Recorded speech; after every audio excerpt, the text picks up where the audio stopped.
Hi, everybody. This is Steve Krause. I'm coming at you today about the middle of the term after I've passed back a few things and had some housekeeping issues to deal with. And I I outlined some of that below underneath here, but I wanted to present this in a video just to sort of, highlight some things.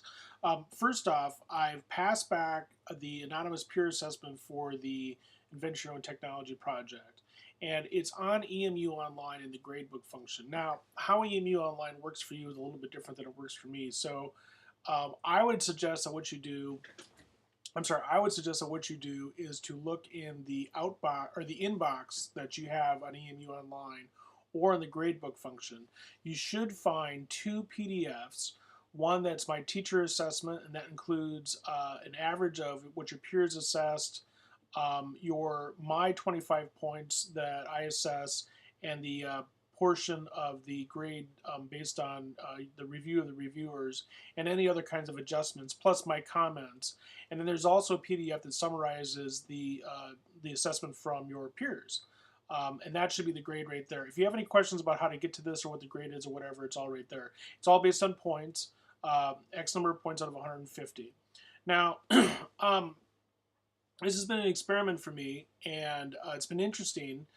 Some of the pros about the experiment, I like the idea that everyone in the class shares in the process because, far too often writing classes are perceived as being this process of, the student gives something to the teacher grades it, and then he gives it back.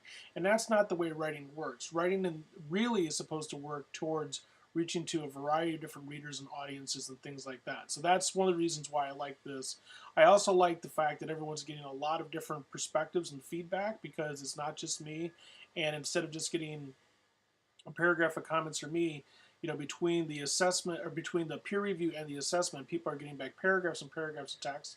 I think that that's really useful. And I think that the other thing is too is that one of the ways that's really important for people to learn more about how to be a better writer themselves is how to give better feedback and criticism on other people's writing. So I like that part of the process a lot. The cons of the process. It's incredibly labor and technologically intensive for me, and I'm going to spare you the details of it only to say that the reason why this stuff has taken as long as it has taken so far is because I just simply was not anticipating the bureaucracy and paperwork and things like that involved. I mean, getting people into groups so that so everyone is in a group where they're reading works from students who aren't reading their work, very, very complicated. It's been kind of a pain. So I haven't enjoyed that very much. I don't think that enough people have taken the assessment part of the process seriously, and part of it is not following basic directions. I mean, I sent out an explanation of this is what I think an A is, a B is, a C is, and so forth, and you have the criteria for what's involved with, what you should be looking for in this project. Um, and I think that a lot of people just basically said, good, and I'm going to give them an A. And just didn't really fall through on just basically doing the work of assessment that's involved. I mean, you need to take it seriously if you want others to take your work seriously. There's also basic following the directions in the terms of like, I need to get a number from you, not an average. I'm surprised the number of students wrote down A or B or C instead of a number between 100 and 70. So hopefully some of this will get sorted out with the next peer assessment that we'll be doing with the YouTube project.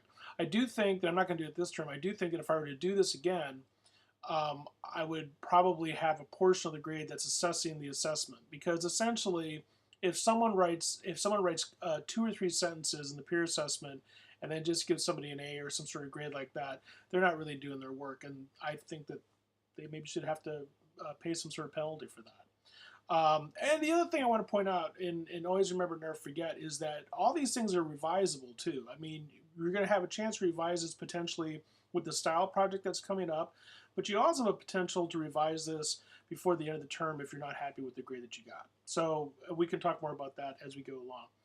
Um, I have a section in the notes that I'm not going to go into right now about MLA style. One thing that's a little disturbing to me is the extent to which people were not really on board with basic MLA style. It's the sort of thing that by the time you get to a class at this level, you should have some handle on. And I explained some of the sort of my basic pet peeve about titles below. Now, I've also emailed everyone back the results of the anonymous peer review for the Ancient Stone YouTube project. Everyone should have gotten that. Take a look through that. Make sure I matched everything up. One person emailed me back and said the comments don't seem to match with my essay that I submitted, and sure enough, I made a mistake, and so I fixed that. So make sure that I actually did the right thing.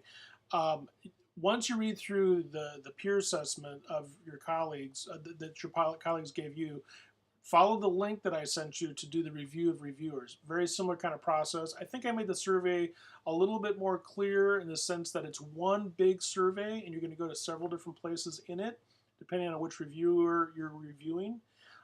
So make sure that you select each one of those different ones and follow the directions of the survey as it's laid out. Don't speed through it too quickly, and hopefully it'll all work out this time.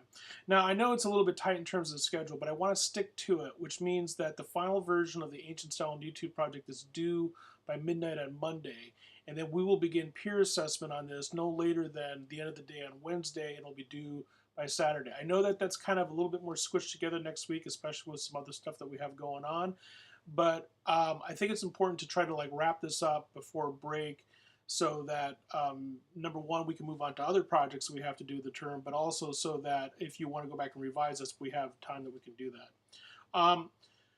The blog posts, as you remember, are an ongoing part of the class, and they're divided basically in half. And now that we're at the middle of the term, the first half of them are due. I know there's some confusion in terms of the blog post regarding the second peer review. Were you supposed to do that before or after you got back your assessment? And so I'll give people a chance until say Thursday or so to wrap that up. But you will be receiving a grade from me about the first half of the blog post. Probably yet this weekend. It could be sooner. The other thing that's due the first half of the term is the participation grade for the part of the classes due. So the way that that's going to work is that you will send me an email sometime in the next couple of days that basically says, this is the grade I think I deserve for participating in class so far, and here's why. Participation is specifically about participating in the forums here. That is the discussion on this website regarding the readings, the assignments, and things like that. It doesn't count the blog posts, and it doesn't count the peer review process because that's all part of the projects, and it doesn't count the writing projects either. Hopefully that makes sense. So in other words, really participation is all about engaging in the conversation here on a timely and regular basis. You'll send me an email sometime in the next week or so in which you say to me, this is the grade I think I should get for participation and why, and then I will respond to you basically saying I agree with you or don't agree with you or whatever, and then we'll come up to some sort of consensus about what the grade should be. Okay, I think that's everything I wanted to announce for now. As always, if you have any questions, just let me know, and I'll see you online.